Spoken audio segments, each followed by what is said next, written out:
Welcome to Flat Earth Debate Live. I'm your host, Nathan Oakley, and if you are new to this channel, or you've not done so already, then be sure to subscribe, hit the bell notification icon, and join button if you'd like to become a Nathan Oakley 1980 channel member and keep up to date with the Flat Earth Debate. If you would like to support the channel, there is a super chat that runs alongside each of these shows while they are live, and there's also a PayPal, Patreon, crypto, and thanks button in the info box below the video. Most importantly, if you'd like to join the discussion, simply mute the page you are currently watching, then click the link in the info box below this video to join the panel and express your views on the nature of Earth. If you do join, please don't swear. If you do, you'll be ejected, and if you are, please don't try to rejoin the stream using sock accounts. You'll be warmly welcome back on the next stream. Please also share the show on social media. Sharing the show obviously increases the live audience, but this in turn increases the chances of a more diverse panel, so please share the show on Facebook and Twitter. Now we are joined by Neil, Refracted Curvature, Chocolate Saiyan, 10th Man Rising, Brian's Logic, and a whole bunch of people in Discord, so welcome one and all. Good morning, good morning. Hello. Hello. Before we go on to housekeeping, I would like to say something about... Oh, Steve Rose. Go ahead, John. I was going to say, there's a meme out there where a monkey touches his butt and then sniffs his finger and falls over. That's Charles Flat Earth math with what he's telling people right now about a point on a circle is an angle. Yeah, I'm glad you summarised it. Yeah, so the point that Charles is currently trying to punt, Charles is referred to fondly by Brian as globe Earth math, but officially goes by flat Earth math in irony. Nevertheless, Charles, that's Flat Earth Math YouTube channel, has currently been punting the idea that you can get an angle from or to. Which one's he specifically saying? Does anybody know? From or to a curve? No, he's claiming the point, right? The point of vertex point, which would be if he was to extrapolate that point, it would involve a vertical and it would involve a tangent plane horizontal.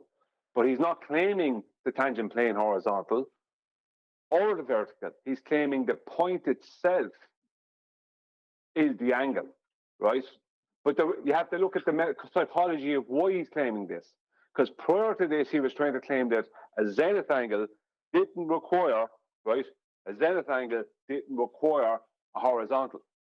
So now what he's trying to do is he's basically trying to claim that he's getting a horizontal from a point.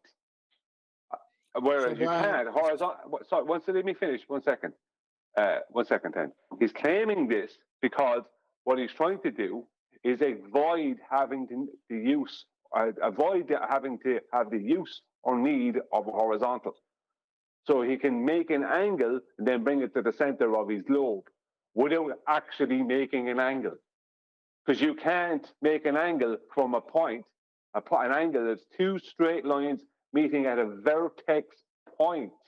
That's the intersection point. It is not the angle.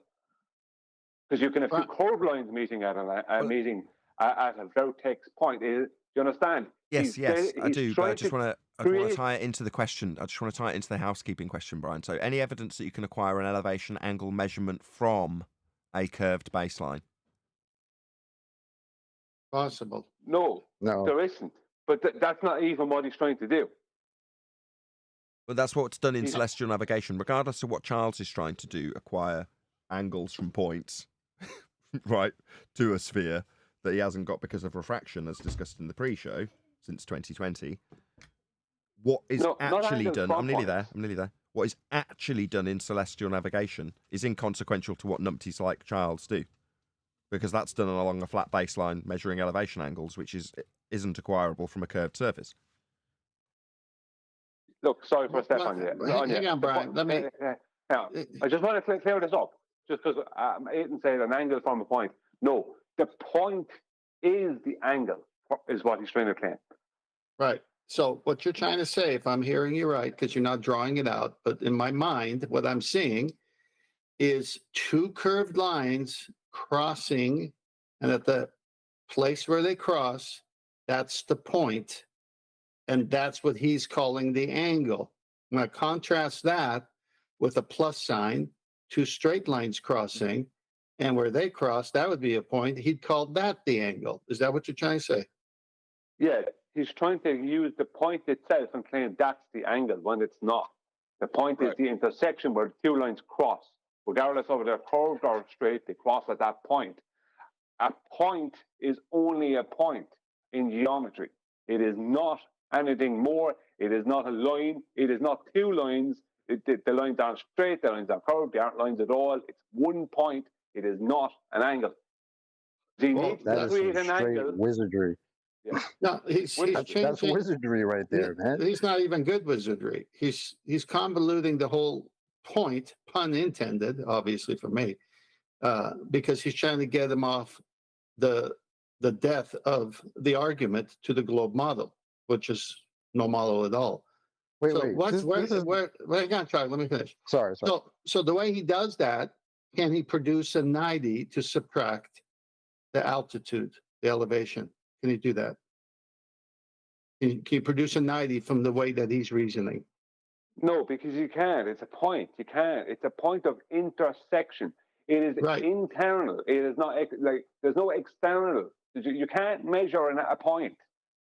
Right. That's why A line is a series of points conjoined. A point is just a point. In GeoGebra or in CAD, you can put a point on something. That point is nothing but a point, a reference point. It is not an angle. It is not two straight lines. It's not one straight line. It's not one curved line. It's a point. He's trying to change geometry. So let me finish. This is what I'm trying to get across. He's trying to create a right angle without a right angle, then move it to the center of a globe and start claiming he's measuring arc lengths. Right. So we can dismiss everything he's saying until he's able to prove a 90 degree to subtract from. So he's done. Well, this is the thing, though. You will never define a point satisfactorily in geometry. Actually, you can not define a point because the moment you do, it becomes problematic to geometry. It can only... Sorry, John. I was going to say, maybe somebody should just give him a point and just say, give me the angle of this point and just say, thanks. Point is just a concept. Just let John get to the end of his point. He's so close.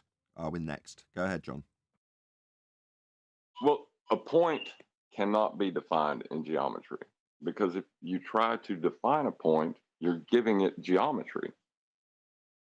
It's like a fundamental building block. It can only be defined axiomatically by its properties. You cannot define a point. Axiomatically? Did you just say Hold on. Did you say axiomatically? Oh, I like Silk. I love it. Got some great words last couple of days. Right. It's where two lines meet is a point, but a point can also, be a dot on a paper. So you don't want to define a point. Well, it's a coordinate. What's the point? But without the point, without the hole, is absolutely meaningless. But a point within a hole, within a volume, or on a sheet of paper, now it's a coordinate, and in that sense, it does have significance. Absolutely. So, in terms of where we're going to put that point, we're going to put it into a grid. And in terms of navigation, which is why we're discussing these angles in the first place, I'm going to pass over to Brian if he's still around. What type of grid do we put it into, Brian, when it's a point, a coordinate, as Arwin is so eloquently just highlighted? A flat Earth grid, where it be Cartesian or latitude, longitude. It's a point within a grid. Cartesian or latitude and longitude. Yeah. Right. Yeah. Both are flat in nature. They have to be to give you baselines and 90s.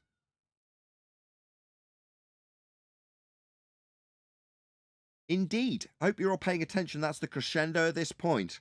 Regardless of why we're discussing these presuppositional R values that lied about by Charles Math, that are lied about by Charles Flat Earth Math, in the respect to him not needing to use an R value to assume when he hasn't got any justification for its measurement when I had him over a barrel on his own channel, because we never leave this echo chamber. Nevertheless, on Charles's channel, he was held over a barrel because he said he didn't need to assume R when he didn't have a measurement for it. Now, with his assumption of R in tow, he's justifying how he can get angles from curved baselines, which he can't, by saying he can use a point. What, to then use 90 on the equatorial plane in hell?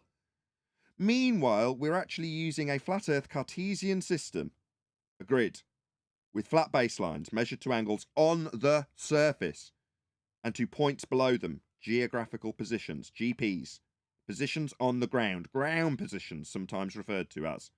Well, those ground positions aren't in the ethereal lands of space, they're on the equatorial plane. It's the ground you're navigating. So flat Earth grid required, flat Earth measurements required. Earth is flat. That's how it's navigated. You're not going to get around it by claiming angles come from points. We've done So a false. So we've done on the surface of a sphere, right? Can't get, Yeah, an that's angle from, obvious. can't get an angle from a curved baseline, Neil. So no. Right. We've done but the full. Go on.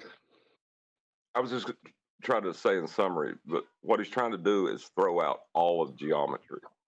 Is essentially what he's trying to do, just to keep his ball. That's illegal. No, it's worse than that. When we first started this, they were saying, shh, don't say 90. Now, why do you think they were so afraid of 90? When we brought out celestial navigation, elevation angles, all the citations backed up with diagrams. What's a 90? Elevation angle. Right? What's a 90? An They angle need between one. two straight lines. Right. And the That's why it was vertex. so devastating. Right. And so now the full circle, and this is what they have to go to because they're going insane, is to I can't even say the word now, but anyway, to make it a point rather than a 90-degree angle. They can't deal with it. But in actual celestial navigation, the elevation of the star is subtracted from 90 degrees. You can't get that from a point, but they have to go here because they can't deal with the Earth being flat. They just can't deal with it. So this And is why they're going crazy. It's crazy because this guy's a teacher. Like, I thought it was crazy the first time I heard him say you don't need R for a ball. Like, what the hell are you talking about? And then now he's talking about you can get angle from a point. It's like, what? Oh man. Well, it's no different than Michelle Thaler on the show that we did a Friday ago, saying all kinds of nonsense about rocks and dust and our futures. They have to go there. Life is meaningless in this heliocentric space monkey ball that's spinning around, that isn't spinning around. They have to make everything up in order to live in the world that they've created for themselves. And they'll say stupid things just to stay there. Shout out to Godzilla37. He says, this super chat is powered by a quantum graviton particle designed specifically to crash Nathan's computer. It didn't work, but thank you for the super chat. 62 people watching. Going up rapidly. Please Did share. someone actually? My bad. Just plugging my own show. Please share the show. Please smash the share button. There's 60 people watching because presumably the regulars have already shared it. And if you knew, come via that share. So please share the show if you've not done so already. Massive thank you if you have smashed that share button. That's why we're creeping up in numbers. Hopefully we can get over 100 today, early rather than late. Please share the show. Go ahead, Darwin. So somebody actually said you could get an angle from a point. Are you kidding me? We just spent 20 minutes discussing this. Yes, Yeah, Charles well, Flat. I wasn't there when it first brought up. Yeah, I mean, I just got in there about the point thing. But I mean, somebody literally said that, but what? What does that No, even mean? Alvin, no. He said the point is the angle. What? Yeah. That's even worse. What? But, bro, that's why I called it. Like at minimum two-dimensional. Arwen, Off that's your why I mic. called it wizardry. Back off your mic a little He's bit, trying Arwen. to be a wizard. Yeah, but it's like incompatible. Like a point is like, what is it? One-dimensional? A point. Zero-dimensional? An angle would be at least like two-dimensional, wouldn't it? It would, but point can you with- back off your mic just 2 inches, Arwen? You're clipping your mic. What? Back off your mic 2 inches. Oh, okay. Go ahead, Chocolate. Sorry. Just I can't stand the sound of clipping. No, it's okay. It's just, yeah, Arwen, I understand why you're confused. It's like, what the hell is he saying? Yeah, he's saying that you can get an angle from just a point. No, you don't need lines. No lines meeting at a vertex. Just a point, and you can get an angle.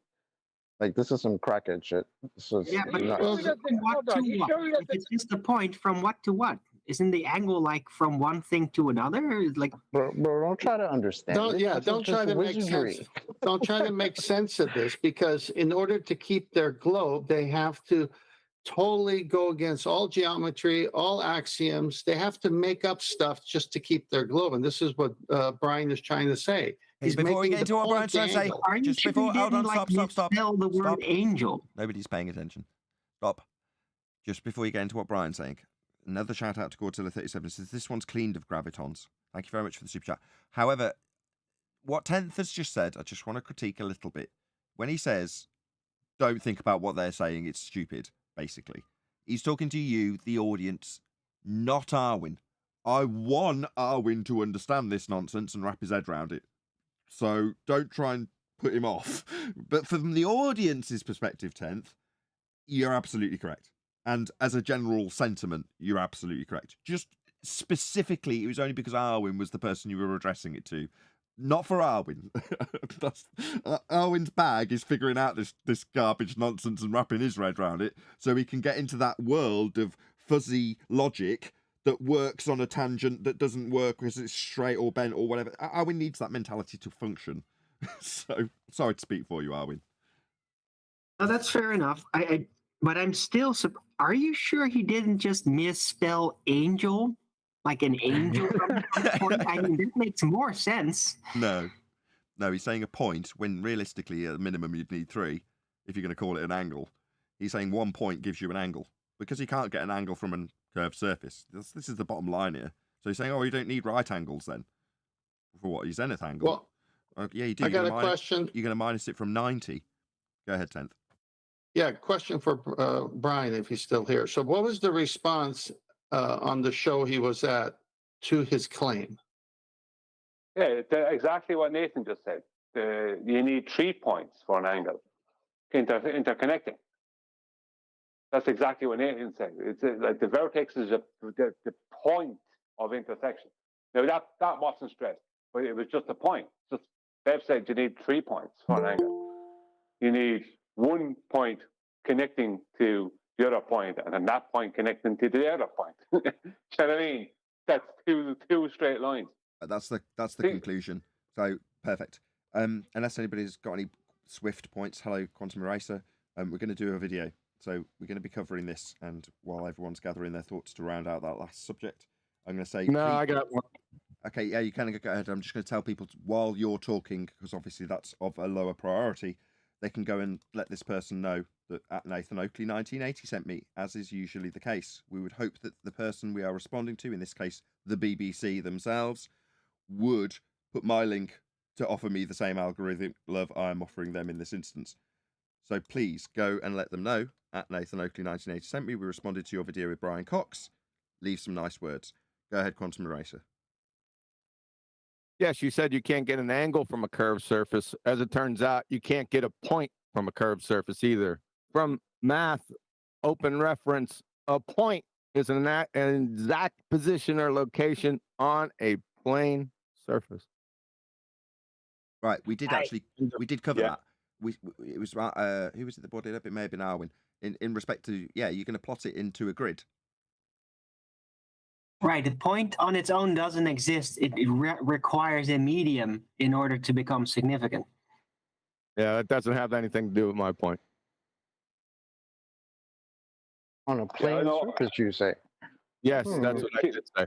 We will. Yeah, it's really stupid that I would even have to do this, but maybe after he posts his double-blind physics experiment, he can get to that. Yes, because if you have 2 points on a circle, the only way to connect them is through the chord line, which is a straight line. So the points are Godzilla the two 37 ends of the says. straight line. Godzilla says. Whose point is this now? You can't. You can't have a point on a curved surface. It's in Master B. You can go get it. Yeah, I'm not arguing that. The point, pardon the pun, the point I'm making is that those 2 points are connected, are part of the plane surface or part of a straight line. They're not part of the circle, is what I'm trying to say. Well, if a point is on a surface, then it must be planar. Yeah. Right there, first sentence. Yeah, like a point in the center of a circle, not a sphere. Circle would be a point on a planar surface, because a circle is a planar surface.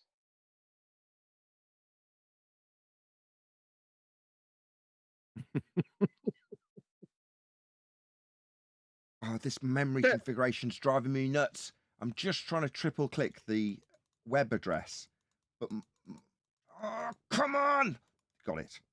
Right, I'm going to paste the link that QE's just posted to us. It's on screen now. You can see it in the first sentence. A point, I can't read it with it highlighted. A point is an exact position or location on a plane surface. Full stop. Yeah, on the top part, it's even better. It says a precise location or place on a plane, usually represented by a dot. Oh, this PC's driving me now. At least it's not falling over. I should focus on the bright side. Mouse is doing weird stuff because the memory's not configured properly. Aside from that, hopefully I can actually pause and play this video without too much. I'm going to use the keyboard. That's what I'm going to do. Okay, so yeah, let them know at Nathan Oakley 1980 sent me. We're concerned with the efficiency of steam engines. You know, how hot should the fire be? What substance should you boil in the steam engine? Should it be water or should it be something else? These were profound questions. And out of those questions arose the science of thermodynamics. It's when... Right, straight problem immediately. So thermodynamics, the descriptions thereof are just descriptions. They're not science. That's a misapprehension. The only reason you describe them as science is so that later on in this video you can grease the skids of descriptions you will ascribe to things like stars as also being science. Because thermodynamics is correct. Obviously, it's a law of nature. It's correct, right? Yeah, it's a good description. Yeah, it's a description of something that occurs always. Yes, that's correct. Well, that's science. Oh, whoa, whoa, whoa, whoa. No, it is not. No, we don't know the cause of entropy, for example, the second law of thermodynamics. What's the cause of entropy? Because that's the only purpose of science, Cox. You should think you'd know that. You think you'd be educated to a high enough degree to understand what science is. The assertion of cause and effect reasoning based on natural phenomena observation and a formulated hypothesis to be experimentally validated. That's science. Descriptions of things that occur always, that's thermodynamics. Descriptions aren't science, Cox. You're wrong. Concepts like heat and temperature yes. and energy. Don't pause. Why won't he pause when I press the button? I'm already said myself, I must use the keyboard. Right, we'll do that going forward so I don't lose my rag with this computer. Entered the scientific vocabulary for the first time. Scientific vocabulary. Is that a reification fallacy? Science doesn't have a vocabulary. You have to define terms rigorously when you're doing scientific methodology, but it doesn't have a vocabulary. There is no scientific vocabulary, just specific, hyper-specific, contextualized definitions for everything that you're doing when you're formulating hypotheses. Nathan? Yes. Very important point that you made for the audience and for us who've been the beneficiary of being on the show. Whenever you hear anybody, I mean anybody, say trust the science, you better ask them for a hypothesis. Because this is the hijacking. This is how they have power over people. It's become to the point where the minute someone says science is backing it up, that means it's truth. That means you can't argue with. This is what they've done, but look how they used the word so loosely. So well done on that. Well, yeah, they're hijacking the terminology. Undoubtedly, as I said earlier, he will grease the skids by calling description science so that his descriptions can later be called science. That's the reason it's done. Now, along with that deeper understanding emerged what is probably the most important law of physics for understanding the evolution of the universe and the passage of time. Descriptions of things occurring always don't give further explanations for the beginnings of the universe. Now, in terms of thermodynamic laws, you can ascribe the questions that should be asked to the ontological primitives if you're going to rewind the arrow of time. But the arrow of time description, that's the second law of thermodynamics, will not give you any answers for the beginning of time. It merely describes what is occurring always. It's called the second law of thermodynamics. How very cinematic. I wish that happened when I said those words. The second law of thermodynamics. Cut to the fade out of a window into some desolate land. The reason the second law of thermodynamics was so profound was because at its heart it contained a radically new concept. Something physicists call entropy. It is entropy. That's what second law is describing. It's the entropic law. Entropy Not according to explains why left. One more time. Not according to Rumpus, it's not. The second law of thermodynamics does not apply to the Earth. Rewind. I fast forward. dedicate this episode. Again, Sorry. chocolate. Go ahead. I dedicate this episode to Zanuck, who showed up here and told us that second law of thermodynamics is not entropy. Yes, that's their whole point. He got that from Rumpus. And the reason why he said the second law of thermodynamics doesn't apply to the Earth is he didn't connect it to entropic law because they think they're different. Well, Rumpus thinks they're different, and he Jedi mind tricked Zanuck and a few others to say that the second law is not entropic law. That's why he says that. Because he says, yeah, entropy applies to the Earth, but the second law doesn't apply to the Earth, is what he's saying. Gotcha. That just means he doesn't understand what the second law is, right? That would mean that, yes, by implication, by direct implication, if he's saying the second law doesn't apply to the Earth, which we've got him on record as saying, and then Arwin asks, you've said entropy doesn't apply to the Earth, because obviously Arwin appreciates that the second law is entropic law. So when Arwin then postulates to Rumpus that he doesn't appreciate where entropy does apply to Earth, it's a law of nature, he says, I've never said, this is Rumpus, that entropy doesn't apply to Earth.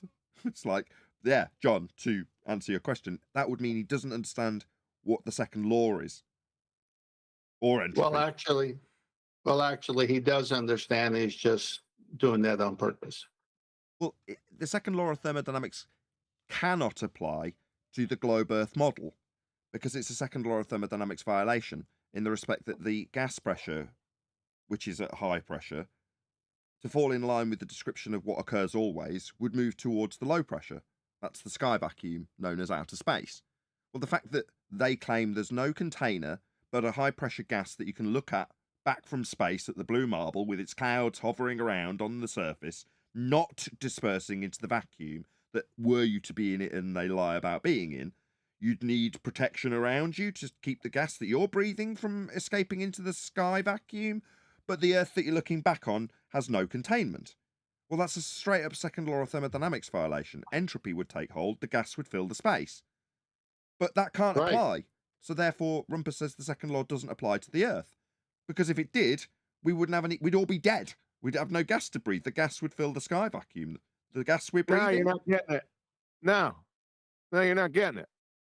No, I told you. He thinks the second law of thermodynamics and entropic law are different. He says entropy, he must admit entropy applies. Go back and listen to what he said to Arwin. I'm telling you that's the basis of his rationale. You follow? Yeah, I don't know. I totally get it. 90 people watching. Please share the show. It'd be great to get to 100 people before the half-hour mark. It sounds like he's really saying the second law of thermodynamics doesn't apply to the globe Earth declaration. So I have to break it up into two parts. I've just said that, and QE's just pointed out where I'm wrong. But you No, can go back that's and not what listen he's saying. afterwards. We're going to carry on with Brian Cox for now. Elements, mortar crumbles, glass shatters, and buildings collapse.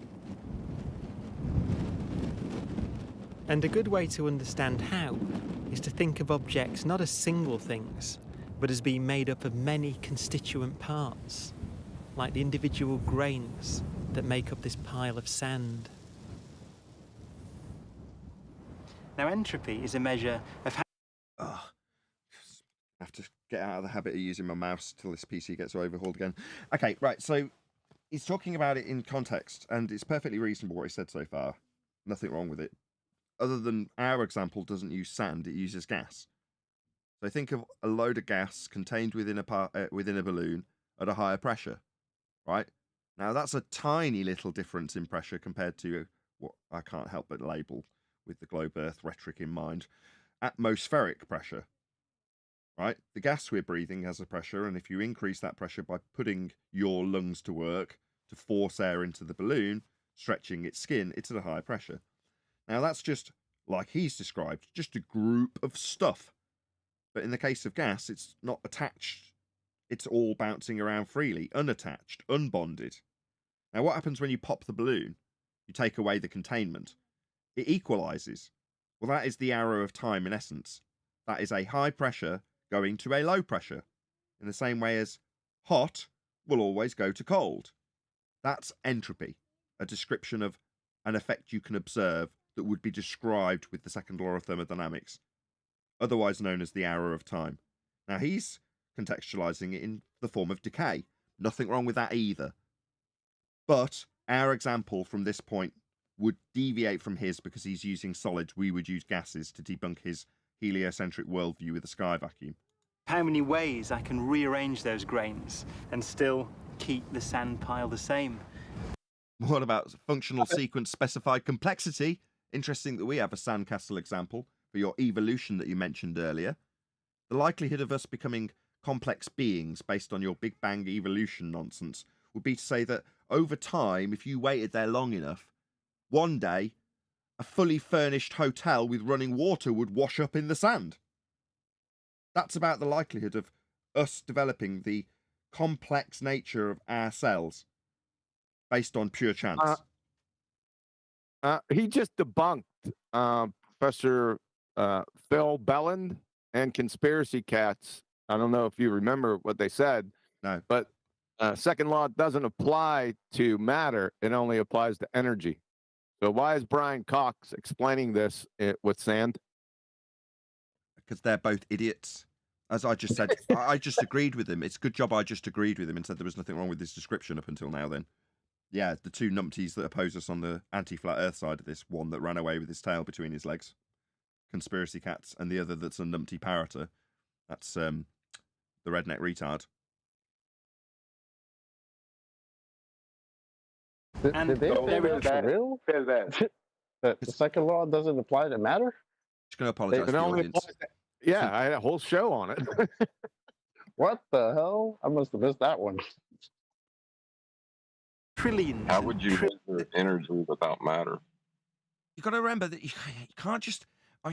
Chocolate, I realise that when it's contextualised by QE, he's correct. He's not out of context. He's not misrepresenting them in any way. That is absolutely correct what he said. However, being where we are, knowing what we know, you have to put yourself empathically into the baller's shoes in this regard, right? So take Conspiracy Cats. He's got to get around a second law of thermodynamics violation, hasn't he? So that's where his mind is taking him. Now, I realise that the end result is pure numpty, and you can't quite believe it, but surely you can, based on what you know about our opponents in this regard, right, Chocolate? Oh yeah, I believe it. It's just it's kind of unbelievable. Sorry, I just can't help it. I didn't hear that one before, so that's cute. Trillions. So they and might want to have they might want to have a talk with Brian Cox then. trillions of ways of doing that. I mean, pretty much anything I do to this sand pile, if I mess the sand around and move it around, then it doesn't change the shape or the structure at all. So, in the language of entropy, this sand pile has high entropy because there are many, many ways that I can rearrange its constituents and not change it. I just want to check if anybody's disagreeing with him at this point. No, he said- Sounds good. That example doesn't make sense to it whatsoever. He's just moving sand around. That's not the whole point of entropy. No, but he's saying it's already at a high entropic state. You know, it's not a sandcastle, although that would still be a very high entropic state. But I don't disagree with him. Does any other than Brian, who will just ignore and move past quickly, disagree with him? Can you play the last 6 seconds again? In the language of entropy, this sand pile has high entropy. Okay, so the language of entropy, it has high entropy, the sand. Yes. Entropy is not a Disorder. language. Just saying in the language, Right. when in the description of the second law, you describe it as having high entropy. There's nothing wrong with that. Why? I thought we could just move on. No, I wasn't finished. So basically what I hear him saying is that if you go to the beach and the people are walking, that sand gets kicked around by people, the wind, everything else. So it's always changing. It's got high entropy. It's never, but he said the same shape. That's what I didn't get. Me either. He said it changes. The shape doesn't change. What does that mean? That's what I'm trying to figure out. He's talking about its molecular structure. I don't think it Gotcha. Okay. should hold. Well, I think That'd be we're fine. major, not the minor. Yeah, I think we're good. Because there are many, many ways that I can rearrange its constituents and not change it. But now let me create some order in the universe.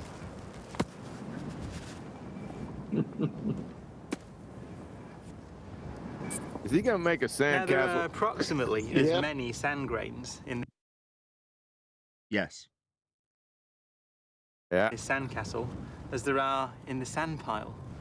But now, virtually anything I do to it will mess it up, will remove the beautiful order from this structure. And because of that, the sandcastle has a low entropy. It's a much more ordered state. So many ways of rearranging the sand grains without changing the structure. High entropy. Very few ways of rearranging the sand grains without changing the structure, without disordering it. Low So entropy. there's a good point in here. Again? Yeah, there's a good point. So the only way that you can decrease entropy, there's two ways you can do it, and they must be used in combination. So what did he just use? Number one, he used intelligence. Number two, he used the right amount of energy. And it has to be the exact amount of energy and the right type of energy to reduce entropy. So we're well away from natural law because you got a human mucking around. Does everyone follow that? Wow, YouTube gives me a heads up that Yeah. I've already had a copyright strike for using this video in response. Really? Yeah, I'll appeal it because we're responding to it. But nice that it tells me while I'm streaming.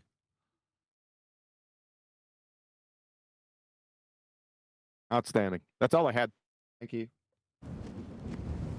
right. So basically what you're saying, Huey, is he, the intelligent one, took a mold.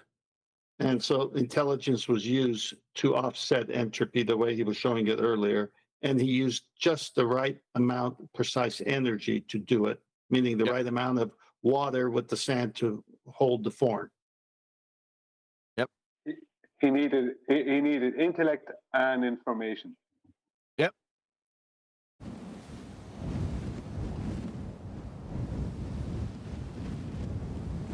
Now imagine I was to leave this castle in the desert all day. Then it's obvious what's going to happen. The desert I think, based on your evolution story, it will develop plumbing.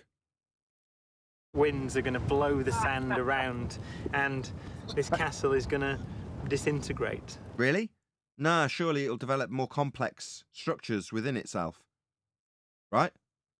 Eventually, It'll it'll become turn into Sandman. a living structure just based on pure chance, because that's how evolution works. It will evolve, will it not? Will it not develop a moat by itself? Why not? Surely it'll evolve. It's going to become less Only if it gets struck by lightning. Right. ordered. It's going to fall to bits.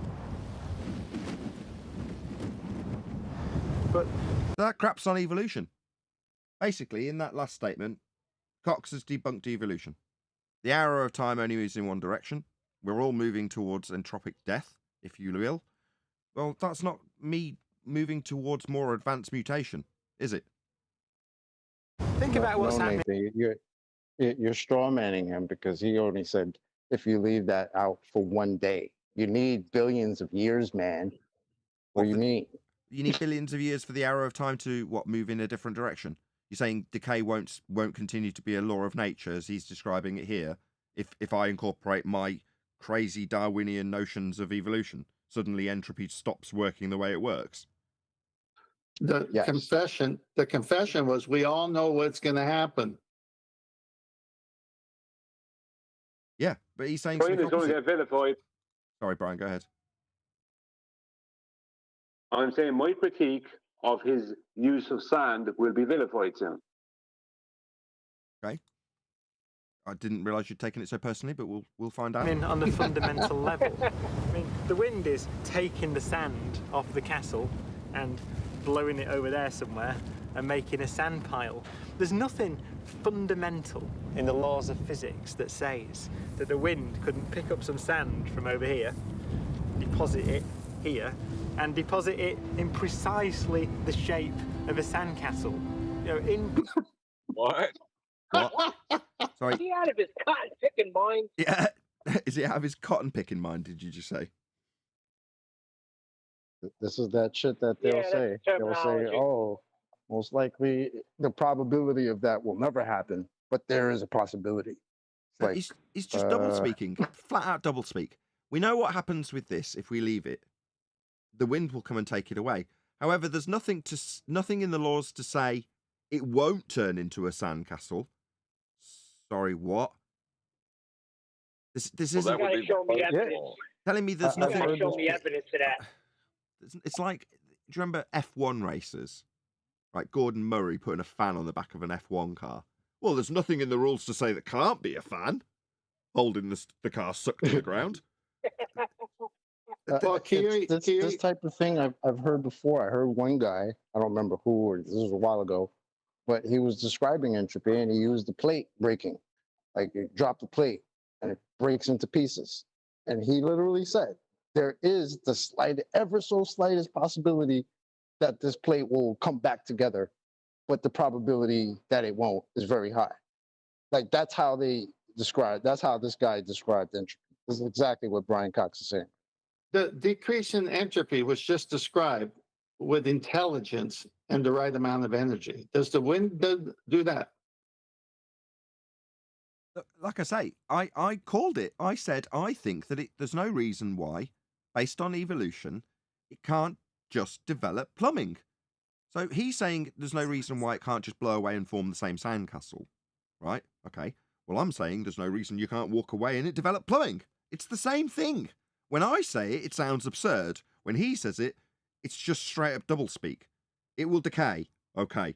Decay isn't making another castle just because in the law of nature it doesn't say it can't. When it's specifically saying in the law of nature it will decay. What he's trying to do is add the word random into entropy. When entropy can't be random to be entropy. It can't be itself, let's just say, if it's random. But that's what he's trying to do with his sand. Principle, the wind could spontaneously build a sandcastle out of a pile of sand.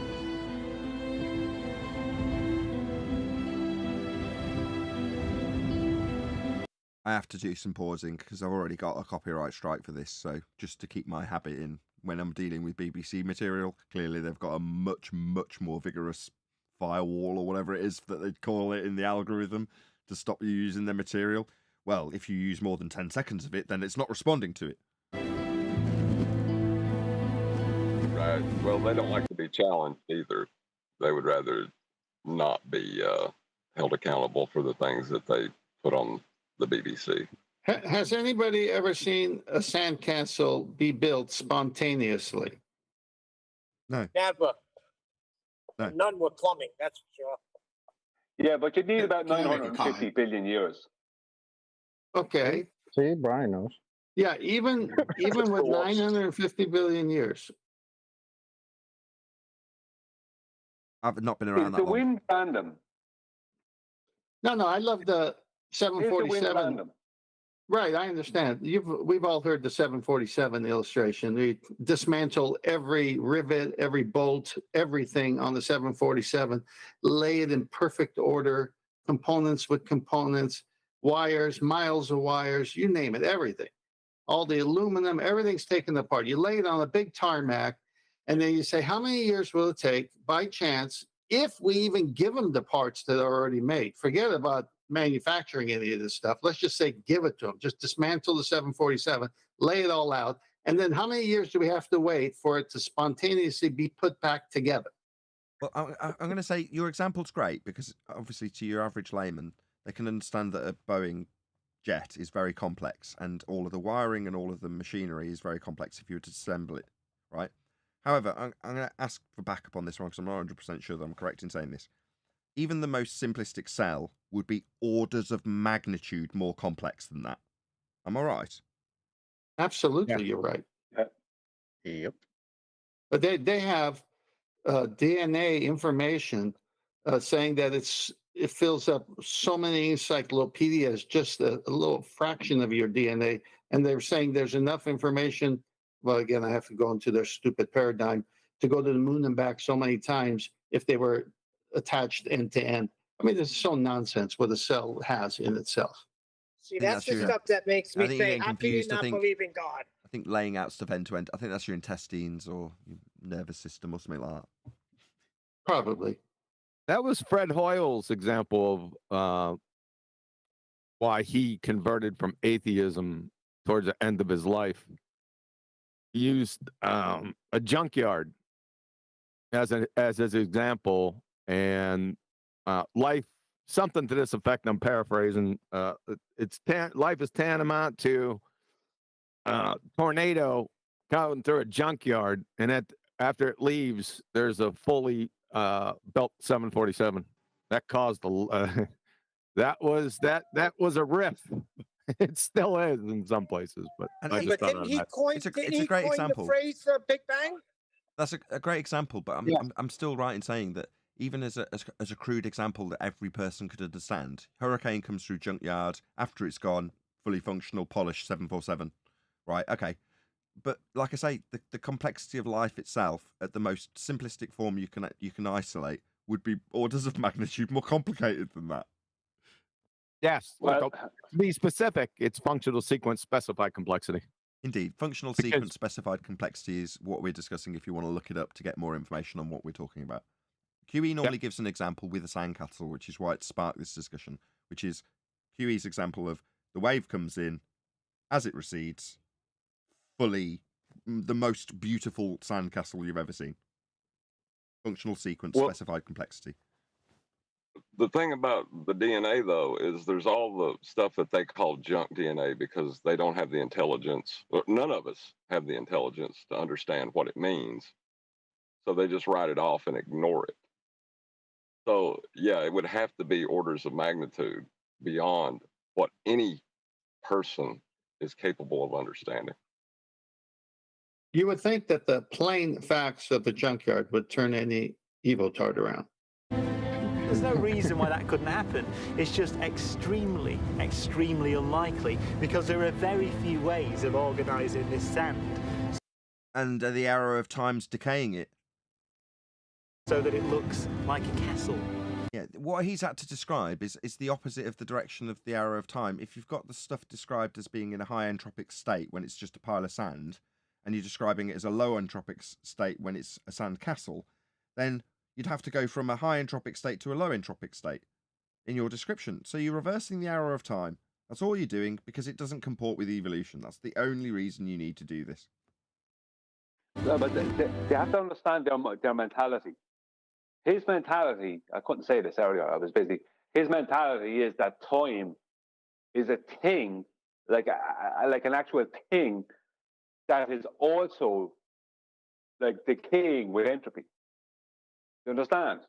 In his mind, time is a real thing that is being affected by entropy. as opposed to just a way of describing it.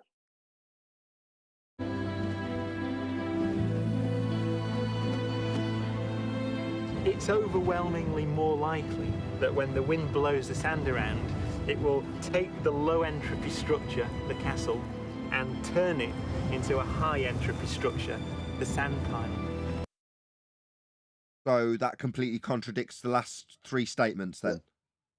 That I told you that's what they say. They'll say there's a possibility it could happen, but it's probably not, most likely.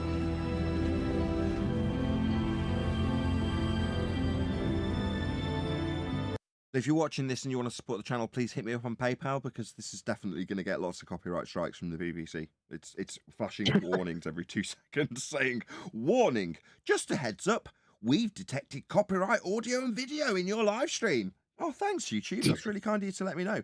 I'll be sure to let my audience know to hit me up on PayPal rather than Super Chats for today. Hey, I know what's going on. I know what's going on. This video is so devastating because of all the points Brian Cox is contradicting himself with. They don't want anybody to review it. I agree with 10. Entropy always increases. So it doesn't make a sandcastle from sand then? Yes. It always increases. That's interesting. Are we breathing gas pressure? It always goes to a higher state, always increases. But sandcastle, low entropy. Sand pile, high entropy. And according to you, always in that direction. So never the possibility of a sandcastle developing then. Ever, Cox. Yeah, that's why you're employed, Cox. You're a malleable clown sellout who will basically say anything that's on the script. So the script dictates that you will say the arrow of time is such that you'll always go to a high entropic state. And you'll describe in the script how the sandcastle's a low entropic state and that the arrow of time is always such that it will decay. However, there's a small chance that it'll do the complete opposite of what I just said. Now pay me, I'm going to go on to some other wank project that somebody's going to pay me to say a complete nonsense statement and then contradict it. Yeah, you're a total sellout. You should be ashamed of yourself, actually, Cox. It's embarrassing for everybody involved. Truly embarrassing. Shout out to Unitox Femi for hitting the super chat. He says, oops, dropping the keyboard I'm using instead of the mouse. It's all gone wrong here. Shout out to Unitox Femi. He says, shout out to natural law, sea level, all triangles and horizontal lines, gas pressure, and special thanks to the sextant. Indeed. There's a lot of shout outs in that super chat. And I agree with all of them. Thank you very much indeed, Sasha. Really appreciate the support. What was it you just said before that, Nathan? You said something there, but just prior to that. About Cox contradicting himself, about saying that the castle's low entropy, the pile of sand's high entropy, it'll only go from low to high, it'll always increase, but there's a small chance it'll decrease. But what? Yeah, but you said that Cox should be ashamed of himself, right? Yeah, you should. But is he not just an astrophysicist? I'd call him a bad actor. Yeah, but is he titled an astrophysicist? Yes, he's Cox, an astrophysicist. Yes. Yeah, so he doesn't have to be ashamed because they can come out with any rubbish. When you're an astrophysicist, you don't have to adhere to reality. That's why they get involved in theoretical science. Oh, I see. It's like saying, no, you don't need to be ashamed. In the job title of fraudster, you're going to have to do a bit of fraud. Is that what you're saying? Yeah, it's part of the job. I kind of agree with Brian. The only reason I wouldn't blame Brian Cox for this is because, again, this is not the first time I've heard this type of thing used in the description of entropy. Like, whenever I hear it, it's like, all right, we're doing good until we get to that. For some reason, it's something that they have to say, that there is a possibility that entropy could decrease, but it's most likely not going to happen. Whenever I hear it, I'm like, why are you guys even going there? Just stick to reality. Well, Brian's basically saying the hangman's conscience is clear. It was the justice system that put him at the end of the noose. Him pulling the trapdoor open. His conscience is clear, right, Brian? Yeah, that's what he's trained to do. Yeah, he's trained to open the trapdoor and kill people. He just Well, is there contradicted. any, He just is there contradicted. any, Hold on. He just contradicted himself. Last 5 seconds, he said entropy always increases. That's not what he said a few minutes ago. Exactly. But why do they do that? Is my question. So Like, why not just entropy take the reality? always increases. You hear it? Yeah, so no sandcastle going to be created then if the arrow of time's moving towards decay. It's not moving towards making sandcastles. Shout out to Godzilla. Why no super chats, Neil? Why is he asking Neil that? I don't know. Not because it's over. Nathan said PayPal. Holy shit. Why is that? That up on the screen. Why is that? Because it's overwhelmingly more likely that it will. No, that's not. There's no chance or probability here. He's a knucklehead. That has nothing to do with it at all. It Yeah, always- Go ahead. sorry, I thought you were finished. No, that's all right. You're Yeah, they're trying to remove intellect and information out of the equation. Because that's what you would need to build a sandcastle. The wind is not going to do it. The wind is a random thing based on different pressures, temperatures. Temperature, you know what I mean? That's random. Wind is random. It's not. You need intellect and information to build a castle. You have to know what a castle is. Okay, one sec. No, you need, One sec. Quick shout out to Michael for hitting me up on PayPal. Really appreciate the support with 100 people watching. Thank you very much indeed for hitting me up on PayPal. That's why he asked me that. Because I said in chat, no super chats. Give brother. Nathan PayPal. Well, he asked a question of me. I got to answer. I'm just gonna tell QE off. Do you mind? Neil is assisting me in my e-begging plight. Can you not do that, please? Yeah. Thank you. So it's not intellect and information, because with intellect comes information. Right? It's That intellect. checks out. It's intellect and energy, the right amount and type. Unitox Femi says, with intellect wins, you can do it. With intelligent, sorry. It's because I'm hearing intellect while Kiwi's talking. With intelligent wins, you can do it. Oh, I follow what he means now. With intelligent wins, you can do it. So what Kiwi's saying is you need some intellect in order to produce the right amount of energy and know what you're going to do. In other words, producing the sandcastle required forming the mold and making the sandcastle mold and then putting the sand in with the right amount of water and intellect and energy, and all those things were combined. Unitox Femu's reply, no. With intelligent wind, you can do it. Ha ha ha. Thank you for the super chat, Unitox Femu. get a leaf blower. See how well that plays out. You guys don't have So the moral of the story here.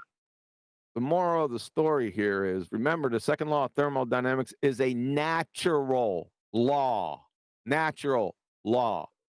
To temporarily thwart entropy, you need intelligence. See, as soon as you say intelligence, then and decreasing entropy, then you're outside of the natural law. Follow? Oh, wow. The guy from Yeah, Montsalabos just emailed me.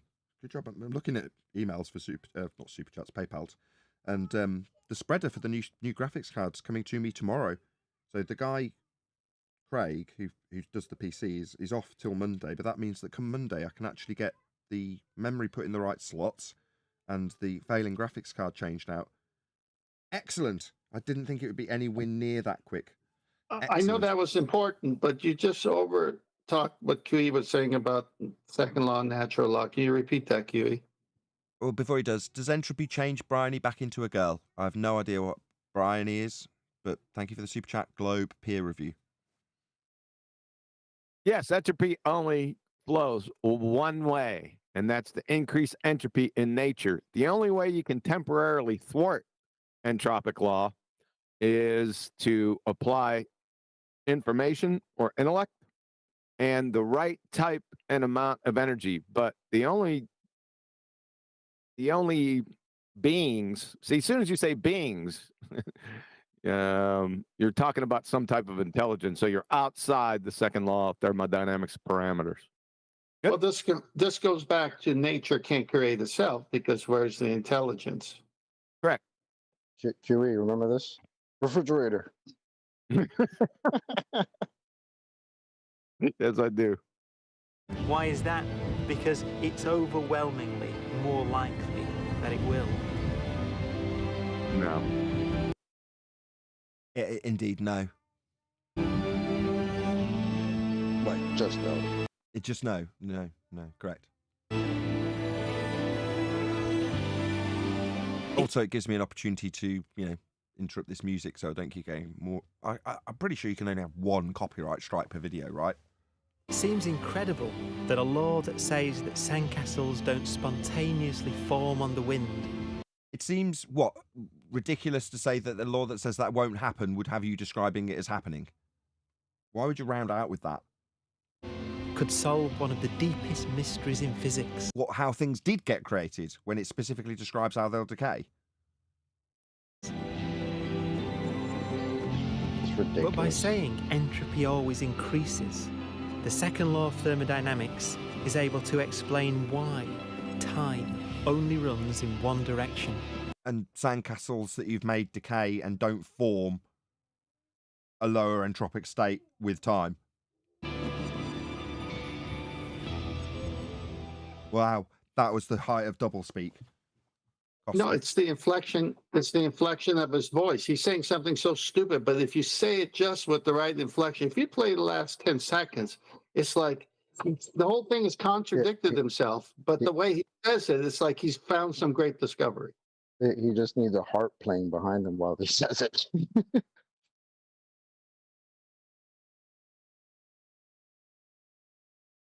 Right, with that, I'm going to say if you are watching this on either Nathan Oakley 1980 or Nathan Oakley premiering streams, then stay tuned as there will be an after show to follow. Unfortunately, though, if you are watching this live, this is where we bid you farewell. So another massive, enormous thank you to all of you who smashed the super chat, including Retro Bill, who I'll shout out now. Cox built a sandcastle, proving no intelligence needed to build one.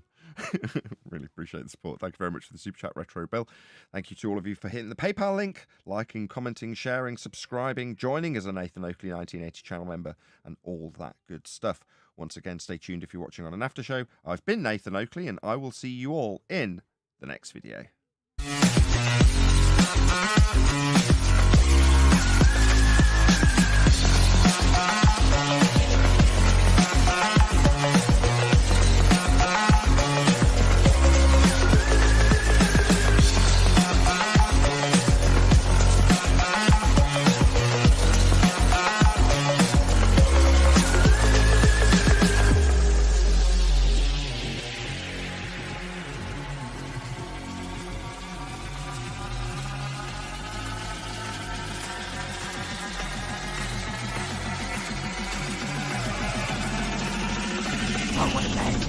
What a lovely day!